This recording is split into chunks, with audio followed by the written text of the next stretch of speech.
this tariff battle between the US and China affecting the way you're looking at things, if at all? Thank you. Maybe I'll speak in more macro sense and not just grab this. It's a huge macro issue. Exactly. When the first trade war happened in 2018, at that time, speaking on behalf of ASEAN, mainly thinking about that, it was actually a tailwind because there is transshipment, there is China plus one strategy where people diversify away from the China, very concentrated China supply chain, and in return, the industrial bases, for example, Vietnam and Indonesia, they've been growing, and the economic multiplier effect allows income to grow and young people to be able to have a rising standard of living, etc. And then later it also exposes, right, when the second term came and when terrorism went from nothing to single digit to now apparently in the teens is a norm.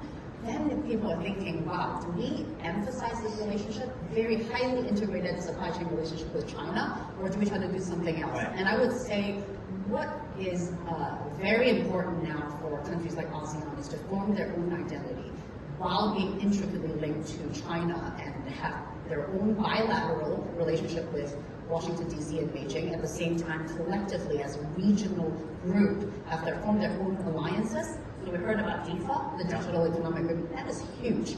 They started negotiating that before the terror war. Now it's up to them to see if the promised prediction of hitting $2 trillion in digital economy by 2030 can be realized. What do they need to think about? Data sovereignty, data flows, data safety, interoperability. We heard a lot today. What does that mean? Is there seamless e-invoicing, cross-border payments? Can multinationals around the world trust that they can do business with ASEAN and the quality and the standard of the digital trades and manufacturing can be upheld?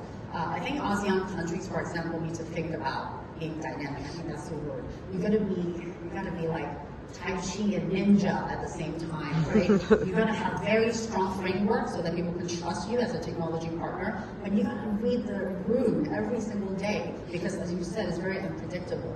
Who do you do bilateral with? Who do you do multilateral with?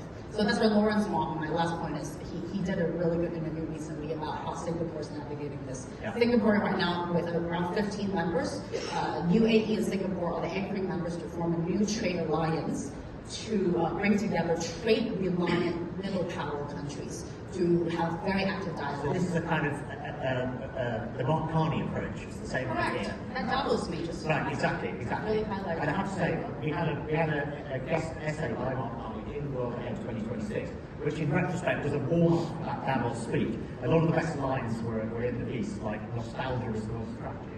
But I think his point that the